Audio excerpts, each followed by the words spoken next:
Дорогие друзья, в последнее время я много общалась с людьми, и мне пришло понимание, что люди испытывают недоумение в связи с тем, что не понимают, что такое божественная возможность. И поэтому я сегодня кратко хочу дать еще раз учение о божественной возможности. Учение о божественной возможности, оно проходит через ряд диктовок, и в принципе это все можно прочитать, то, что я буду говорить. Может быть, я какие-то факты приведу из современности всего лишь. Мы из диктовок знаем, что периодически владыки говорят о том, что была дана божественная возможность для России. И так продолжалось на протяжении примерно 12 лет, и последние 2 года владыки стали говорить о том, что божественная возможность для России забрана. Что такое божественная возможность, которую можно дать и можно взять? Мы знаем, что вся энергия в этой Вселенной принадлежит Богу, и только Бог распоряжается всей энергией. Тогда, когда дается возможность, это означает то, что дается божественная энергия. То есть дается порция божественной энергии, она выделяется высшими советами этой Вселенной для того, чтобы выполнить какие-то определенные задачи на планете Земля. И вот в 2003 году впервые я услышала, что была дана возможность. Возможность – это божественная энергия. Божественная энергия – это энергия для людей, которые могут ей распоряжаться по своему усмотрению, делать дела Бога. И это энергия, денежная энергия. Это тоже вид божественной энергии. И божественная возможность не приходит сразу. Она приходит постепенно, достигает своего пика, и затем она уменьшается и сходит на нет. Мы знаем о том, что примерно с 2007 или 2008 года, я точно сейчас не знаю, или 2005 или 2006 года, произошел резкий рост цен на нефть в России. Буквально там в 3-4 раза увеличились цены на нефть, и, соответственно, возросла прибыль России от продажи нефтепродуктов. Но сейчас, по прошествии этого времени, мы знаем, что, со слов, например, экономиста Владислава Жуковского, что за 9 лет из России было вывезено 30 триллионов рублей денег.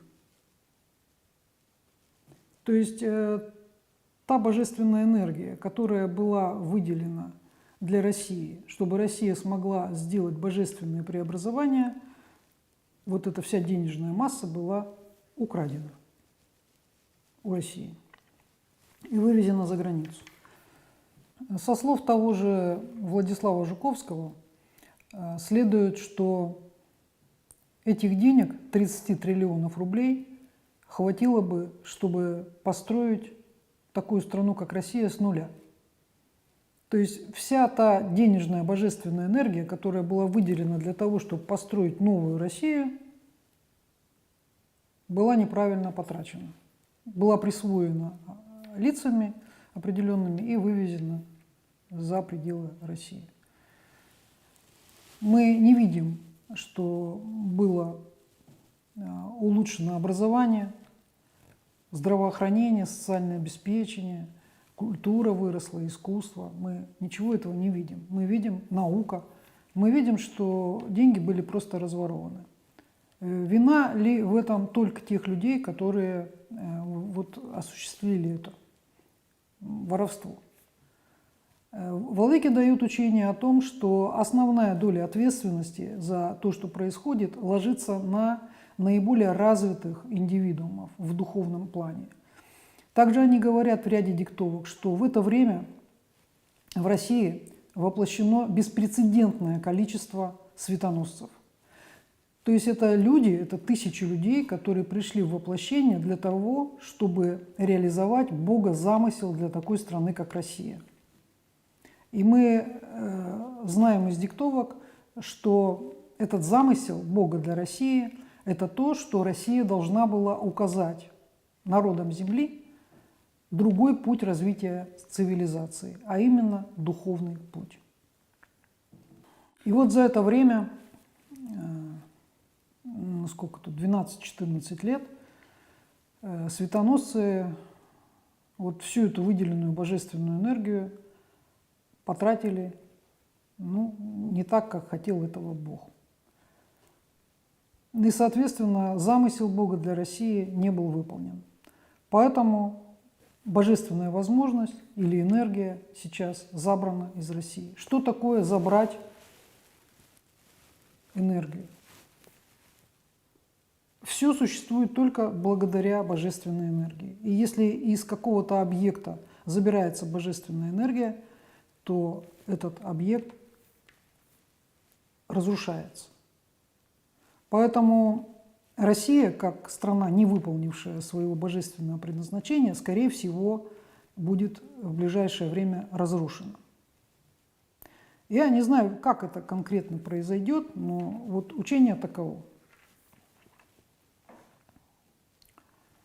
Те люди, которые вот эти вывезли 30 триллионов рублей из России, конечно, захотят остаться безнаказанными. И для того, чтобы остаться безнаказанными, нужно, чтобы не было того объекта права или там, субъекта права, я не знаю, как это правильно юридически сказать, которому они были бы, перед которым они должны были бы отчитываться. Поэтому, скорее всего, учитывая карму столетней давности, 2017 года, будет развернут какой-то такой сценарий, ну, либо гражданской войны, каких-то народных волнений, революций, я не знаю, как это будет. Но будут провоцироваться какие-то народные бунты, которые в конце концов приведут к тому, что такое государство, как Россия, в том виде, как оно существует сейчас, не будет больше существовать на карте Земли. И люди меня спрашивают, так что же еще можно сделать? Понимаете, я не, в общем-то, достаточно невысокую должность занимаю в иерархии, чтобы иметь какой-то дальнейший план для планеты, там, для России или еще как-то. Мою должность, ну, можно ну, такую аналогию, например, провести, что вот владыки приготовили, накрыли стол, то есть приготовили блюда, различные явства, изысканные, для того, чтобы накормить людей. А я при этом играю роль официанта. То есть моя задача вот разложить эти явства на столе, подать их должным образом. То есть книги с учением издать, это учение подать в таком виде, там такая нарезка, другая нарезка, какой-то микс по темам, по владыкам. То есть чтобы это учение было привлекательное и чтобы оно могло быть усвоено теми людьми, для которых оно предназначено. Но по какой-то причине произошло так, что к этому столу накрытому никто не пришел отведать явств. Ну, кто-то пошел на футбол с друзьями, кто-то решил, что ему нужно для семьи зарабатывать деньги, кто-то поехал в туристическую поездку, кто-то решил просто пожить. У всех нашлись свои причины, чтобы не подходить и не отведывать со стола, который приготовили вознесенные владыки. Вот это духовная пища, которая была приготовлена. И из-за этого Духовная миссия России на данный момент времени не состоялась. Для Бога главное, чтобы души делали свой выбор. И вот эта цель, пожалуй, достигнута была стопроцентно. То есть все люди, все, кто соприкасался с этим учением, со мной, как с посланником владык, с книгами владык, они все сделали свой выбор. И это то, что хотел Бог, и это то, что было сделано. К сожалению, на данный момент времени я не имею никаких полномочий сказать что-то более обнадеживающее, чем я сказал. Самая последняя диктовка, которую давал владыка Мория в декабре прошлого года, 2016 года, в ней говорится, в общем-то, что мы должны делать. То есть самое главное – это думать о спасении своей души. Но вопрос в том, что если мы будем думать только о спасении своей души, но не будем заботиться о других людях, о спасении душ других людей, то нам не хватит проходного балла в Царствие Небесное. Поэтому работы много, и никто ее не снимал. И каждый должен знать, что он должен делать и выполнять.